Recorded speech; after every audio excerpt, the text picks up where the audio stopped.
ಗದಗ ನಗರದ ಪ್ರವಾಸಿ ಮಂದಿರದಲ್ಲಿ ಮಾಧ್ಯಮಗಳೊಂದಿಗೆ ಮಾತನಾಡಿದ ಕೇಂದ್ರ ಸಚಿವ ವಿ ಸೋಮಣ್ಣ, ಜಿಟಿ ದೇವೇಗೌಡ ಅವರು ಸಿಎಂ ಪರ ಏಕೆ ಮಾತನಾಡಿದರು ಅಂತ ಅವರನ್ನ ಕೇಳಬೇಕು. ಅವರು ಸೀನಿಯರ್ ರಾಜಕಾರಣಿ, ಯಾಕೆ ಹೀಗೆ ಹೇಳ್ತಾರೆ ಅದು ಅವರಿಗೆ ಗೊತ್ತು ಅಂತ ವ್ಯಂಗ್ಯವಾಡಿದ್ರು. ಮೂಡ ಹಗರಣದಲ್ಲಿ ಸಿದ್ದರಾಮಯ್ಯ ಅವರು ಕಾಲಿನ ಮೇಲೆ ಒಂದು ಕಲ್ಲು ಹಾಕಿಕೊಳ್ಳುವ ಬದಲು 10 ಕಲ್ಲು ಹಾಕಿಕೊಂಡು ಔಷಧಿ ಇಲ್ಲದ ಹಾಗೆ ಕಾಯಿಲೆ ಮಾಡಿಕೊಂಡಿದ್ದಾರೆ. ಸಿಎಂ ಸಿದ್ದರಾಮಯ್ಯ ನಾನು ಒಟ್ಟಿಗೆ ರಾಜಕೀಯಕ್ಕೆ ಬಂದವರು. ಮೂಡ ಪ್ರಕರಣ ಜಗಜ್ಜಾಹೀರಾಗಿದೆ. ಅದನ್ನು ಸಿಎಂ ಅರ್ಥ ಮಾಡಿಕೊಳ್ಳುತ್ತಿಲ್ಲ. ನಾವು ಬೇರೆ ಭಾಷೆಯಲ್ಲಿ ಮಾತನಾಡಲು ಆಗುವುದಿಲ್ಲ. ನಮಗೆ ಸಂಸ್ಕಾರ ಇದೆ ಎಂದರು. ಶಾಸನ ಸಭೆಯಲ್ಲಿ ಸೈಟ್ ವಾಪಸ್ ಕೊಡಬೇಕಾಗಿತ್ತು. ಆರ್ ಅಶೋಕ್ನದು ಹಿಡ್ಕೊಂಡಿದ್ದೀರಿ. ಈ ಪ್ರಕರಣಕ್ಕೆ ಏನು ಸಂಬಂಧ? ಆರ್ ಅಶೋಕ್ ಆಗಲೇ ವಾಪಸ್ ನೀಡಿದ್ರು, ನೀವು ಅವಾಗಲೇ ಮಾಡಬೇಕಾಗಿತ್ತು. ಸಿಎಂ ಸ್ಥಾನ ಶಾಶ್ವತವಲ್ಲ. ವ್ಯವಸ್ಥೆಯಲ್ಲಿ ಯಾರೂ ದೊಡ್ಡವರಲ್ಲ. ಕಾನೂನು ಎಲ್ಲರಿಗೂ ಒಂದೇ. ಸಿದ್ದರಾಮಯ್ಯ ತಾವೇ ಕೆರೆದುಕೊಂಡು ಹುಣ್ಣು ಮಾಡಿಕೊಂಡಿದ್ದಾರೆ ಎಂದು ವಿ ಸೋಮಣ್ಣ ಟಾಂಗ್ ನೀಡಿದರು. ಸರ್ ಅದನ್ನ ಬಿಟ್ಬಿಟ್ಟು ಇನ್ನೇನಾದ್ರು ಕೇಳಿ ಸರ್. ಅದು ಯಾವುದೋ ಸರ್ ಪೋಸ್ಟ್ ಮಾರ್ಟಮ್ ಮಾಡಿಕೊಂಡು ಸುಮ್ಮನೆ ಪದೇ ಬಿಡ್ರಿ ಸ್ವಾಮಿ ನೋಡಿ, ನಾನು ಸಿದ್ದರಾಮಯ್ಯ ನಾವೆಲ್ಲ ಒಟ್ಟಿಗೆ ರಾಜಕೀಯಕ್ಕೆ ಬಂದವರು. ನಿಮಗೆಲ್ಲರಿಗೂ ಗೊತ್ತಿದೆ, ಜಗಜ್ಜಾಹೀರಾಗಿದೆ. ಹೇಳಿದ್ದೇ ಹೇಳ್ತಾ ಇದ್ರೆ ನಿಮಗೊಂದು ಅನ್ನೋದಕ್ಕಿಂತ ನೋಡೋರಿಗೆ ಟಿ ವಿನೇ ಬಂದ್ ಮಾಡಿಬಿಡ್ತಾರೆ. ಅದು ಆ ಪರಿಸ್ಥಿತಿ ಬಂದಿದೆ. ಅವಶ್ಯಕತೆ ಇಲ್ಲದು. ಯಾಕಂದರೆ ಅವ್ರಿಗೆ ಅದನ್ನು ಅರ್ಥನೇ ಮಾಡ್ಕೊಳ್ಳದೆ ಹೋದ್ಮೇಲೆ ಏನು ಮಾಡೋದು ನಾವು? ಮತ್ತು ನಾವು ಬೇರೆ ಭಾಷೆಯಲ್ಲಿ ಮಾತಾಡೋಕ್ಕಾಗೋದಿಲ್ಲ. ನಮಗೆ ಸಂಸ್ಕಾರ ಇದೆ. ಪರಿಸ್ಥಿತಿನ ಅವರು ಯಾರ್ದೋ ಜೊತೆಗೆ ಏನೋ ಹೋಲಿಕೆ ಮಾಡೋದು, ಜಿಟಿ ದೇವೇಗೌಡ ಮತ್ತೊಬ್ಬ ಇವೆಲ್ಲ ಅನಿರೀಕ್ಷಿತ ರೀ. ಆದರೆ ಪರಿಸ್ಥಿತಿ ಏನಂತ ನಾವೇ ಮಾತಾಡಿಕೊಂಡು ಅವರೇ ಹೇಳಿದ್ರು, ನಾವು ಸುಮ್ಮನೆ ಇದ್ವಿ, ಅವರೇ ಆತ್ಮಸಾಕ್ಷಿ ಅಂದ್ಬಿಟ್ಟು ಅದೆಷ್ಟೊಂದು ಕಾಮೆಂಟ್ ಆಗ್ತಾಯಿದೆ. ಬೇಡ, ಅವರೇ ಹೇಳಿದ್ರು 62 ಕೋಟಿ. ನಾವು ಹೇಳಿದ್ವು ಯಾರಾದ್ರೂ? ನಾವು ಹೇಳಿದ್ವು ಸಾಹೇಬ್ರೆ, ನಾವಾಗಲಿ ನೀವಾಗಲಿ ಅವರೇ ಹೇಳ್ಕೊಂಡ್ರು. ಅದು ಆಗಲಿ. ಇದೇ ಔಷಧಿ ನೀವು ಇದಾದಾಗ ಶಾಸನ ಸಭೆಯಲ್ಲಿ ಅವತ್ತೇ ನೀವು ಕೊಟ್ಬಿಡ್ಬೋದಾಯಿತು. ಅಶೋಕ್ ಅಂತ ಹಿಡ್ಕೊಂಡಿದ್ದೀರಿ. ಅಶೋಕ್ ಅಂತ ಇದಕ್ಕೇನು ಸಂಬಂಧ? ಅವನೇನು ಮಾಡ್ದ? ಆಗಿದ್ದು ತಪ್ಪಾಗಿದ್ದು, ಬೇಡ ಸರೆಂಡರ್ ಮಾಡಿಬಿಟ್ಟು ಅವತ್ತೇ ನೀವು ಆ ಕೆಲಸ ಅವಾಗೇ ಮಾಡಿಬಿಡ್ಬೋದಾಯಿತು. ಇಷ್ಟೆಲ್ಲ ಚರ್ಚೆಗಳಿಗೆ ಹೋದರೆ ಎಲ್ಲೆಲ್ಲ ಹೋಗ್ತದೆ. ಮತ್ತು ಒಂದು ನಮ್ಮ ಅನುಭವನ ನಾವು ಹಂಚ್ಕೊಳ್ಳದೆ ಹೋದರೆ ನಾವೇ ಚಿಕ್ಕವರಾಗ್ತೀವಿ. ವ್ಯವಸ್ಥೆಯಲ್ಲಿ ಯಾರೂ ದೊಡ್ಡವರಲ್ಲ. ಕಾನೂನು ಎಲ್ಲರಿಗಿಂತ ದೊಡ್ಡದು. ಅದನ್ನು ನಾವು ನಡ್ಕೊಂಡು ಹೋಗ್ಬೇಕಾಯ್ತದೆ. ನಾನು 7 ಬಾರಿ MLA ಅಪ್ಪ, 2 ಬಾರಿ ಕಾರ್ಪೊರೇಟ್, ಏನೆಲ್ಲ ಆಗಿದ್ದೀವಿ.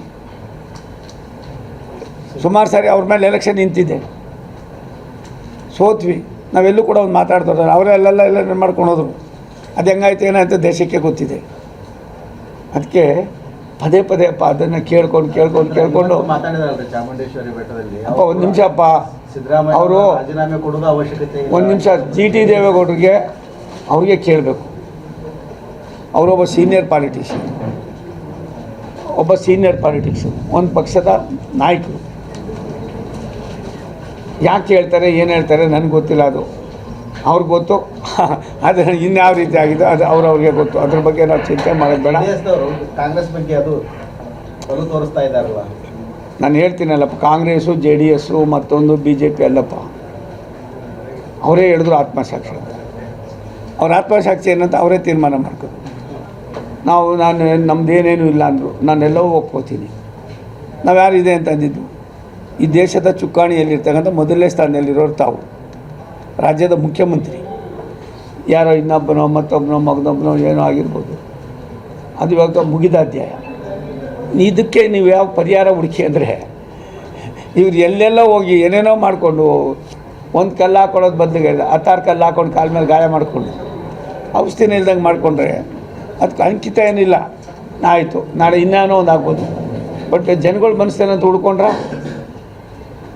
ಅಷ್ಟಕ್ಕೆ ನಾವು ನಮಗೇನು ಬೇರೆ ಕಾನೂನು ಇದೆ. ಕಾನೂನು ಯಾವ ರೀತಿ ತೀರ್ಮಾನ ಮಾಡ್ತದೆ ಅದು ಹೋಯ್ತದೆ. ಈಗ ಅವ್ರು ಇನ್ನೊಂದು ಹೇಳಿದ್ರು ಸರ್, ವಿಷಯದಾಗ ಅವರು ಹ್ಯಾಂಡ್ ಓವರ್ ಮಾಡಿದ್ರು. ಅಶೋಕ್ ಅವ್ರು ಹ್ಯಾಂಡ್ ಓವರ್ ಮಾಡಿದ ತಕ್ಷಣ ಅದು ತನಿಖೆ ಬೇಡ ಅಂತ ಕೈ ಬಿಟ್ಟರು. ಈಗ ಸಿದ್ದರಾಮಯ್ಯರು ಕೂಡ ಹ್ಯಾಂಡ್ ಓವರ್ ಮಾಡಿದ್ದಾರೆ. ಒಂದು ನಿಮಿಷ ತಾಳಿ, ಅವ್ರು ಹ್ಯಾಂಡ್ ಓವರ್ ಮಾಡಿದ್ದು ಕೋರ್ಟ್ಗೆ ಹೋಗಿರಲಿಲ್ಲ, ಹೈಕೋರ್ಟ್ಗೆ ಹೋಗಿರಲಿಲ್ಲ. ಪ್ರೈಮರಿ ಸ್ಟೇಜ್ನಲ್ಲಿ ಅದೇನು ಮಾಡಿದ್ದಾರೆ ನನಗೆ ಗೊತ್ತಿಲ್ಲ. ಅದ್ರ ಪೂರ್ತಿ ಇವರು ಈ ಕೃಷ್ಣ ಬೈರೇಗೌಡ ಹೇಳೋದು ಮತ್ತು ಪರಮೇಶ್ವರ್ ಹೇಳಿದ್ರ ಮೇಲೆ ನಾನು ಕೂಡ 4-5 ದಿವಸ ಬರೀ ಸುತ್ತಾಡ್ತಾ ಇದ್ದೀನಿ. ನಿಮಗೆ ಗೊತ್ತಿದೆ, ನೆನ್ನೆ ನಾನು ತುಮಕೂರು, ಚಿತ್ರದುರ್ಗ, ದಾವಣಗೆರೆ, ಹುಬ್ಳಿಗೆ ಬಂದು ಬೆಳಿಗ್ಗೆಯಿಂದ ನಮ್ಮ ಇಲಾಖೆ ರಿವ್ಯೂ ಮಾಡಿ ನಾನು ಮಾಡ್ತಾಯಿರೋದು. ನಮ್ಮದು ಸುಮಾರು ವರ್ಷದ ಪ್ರಾಜೆಕ್ಟ್ಗಳೆಲ್ಲ ಹಂಗೆ ಇದ್ದು 43,000 ಕೋಟಿ ರೂಪಾಯಿ. ಆ 43,000 ಕೋಟಿ ರೂಪಾಯಿ ಪ್ರಾಜೆಕ್ಟ್ಗಳಿಗೆ ಡಬ್ಲಿಂಗ್ ಎಷ್ಟಾಗಬೇಕಾಗಿದೆ, ಯಾವ್ಯಾವ ಲೈನ್ಗಳು ಏನು, ಇವತ್ತೆಲ್ಲವೂ ಕೂಡ ಡೀಟೇಲಾಗಿ ನಾನು ಹುಬ್ಬಳ್ಳಿಯಲ್ಲಿ ಪ್ರೆಸ್ ಮೀಟ್ ಮಾಡಿ ಹೇಳಿದ್ದೀನಿ. ಅದಕ್ಕೆ ನನ್ನ ಆದ್ಯತೆ ವಿನಃ ಬೇರೆ ಯಾವ್ಯಾವುದಕ್ಕೂ ಅಲ್ಲ. ಇದರ ಅವಶ್ಯಕತೆ ಇಲ್ಲ. ಅದು ಕಂಪೇರ್ ಮಾಡೋದು ಆ ಕೇಸಿಗೆ ಈ ಕೇಸಿಗೆ ಎಲ್ಲಿಂದ ಎಲ್ಲಿಗ್ರಿ? ಎತ್ತರ ಮಾಮರ ಎತ್ತರಕ್ಕೆ ಹೋಗಿಲ್ಲ. ಯಾವ್ಯಾವುದಕ್ಕೆ ಎಲ್ಲೆಲ್ಲಿ ನೀವು ಹೋಲಿಕೆ ಮಾಡೋಕ್ಕೆ ಹೋಗ್ತೀರಿ? ಯಾಕೆ ಮಾಡ್ಕೊಂಡ್ರಿ ಅದು ಕೆಲಸನ? ತಿರ್ಗಾ ಯಾಕೆ ಬಂದು ಸರೆಂಡರ್ ಮಾಡುವಾಗ ಬೆಳಿಗ್ಗೆ ಕೊಟ್ಟು ಸಾಯಂಕಾಲದೊಳಗಡೆ ಯಾಕೆ ರಿಜಿಸ್ಟ್ರೇಷನ್ ಕ್ಯಾನ್ಸಲ್ ಮಾಡಿದ್ರಿ? ನೀವು ಯಾರಾದರೂ ಹೋಗಿ ಸರೆಂಡರ್ ಮಾಡಿದ್ರೆ ಒಂದೇ ದಿನಕ್ಕೆ ಮಾಡ್ತಾರಾ? ನಮಗೆ ಯಾರು ಸಾಮಾನ್ಯರಿಗೆ ಮಾಡ್ತಾರೇನಪ್ಪ? ಅವರು ರಾಜ್ಯದ ಮುಖ್ಯಮಂತ್ರಿ, ಒಬ್ಬ ಮುಖ್ಯಮಂತ್ರಿ ಆದವರು ಇವ್ರು ನೀವೇ ಹಿಂಗೆ ಆಗ್ಬಿಟ್ರೆ ಮುಂದಿನ ಬರ್ತಕ್ಕಂಥ ಜನಗಳ ಭಾವನೆ ಏನು? ನಾವು ನಿಮ್ಮನ್ನು ತುಂಬ ಗೌರವಿಸಿದ್ವಿ. ನಾನಂತೂ ವೈಯಕ್ತಿಕವಾಗಿ ಅವ್ರನ್ನ ತುಂಬ ಇಷ್ಟಪಡ್ತೀನಿ. ಆದರೆ ನಿಮ್ಮ ನಡವಳಿಕೆ ದಿನ ಒಂದೊಂದು ಗಂಟೆಗೆ ಒಂದೊಂದು ಥರ ಆದಾಗ ವೇರ್ ಇಸ್ ದಿ ಎಂಡ್? ಬೆಕ್ಕ ಗಂಟೆ ಕಟ್ಟೋರು ಯಾರು? ನೀವಾಗ ಕಟ್ಟೋಕ್ಕಾಯ್ತದ?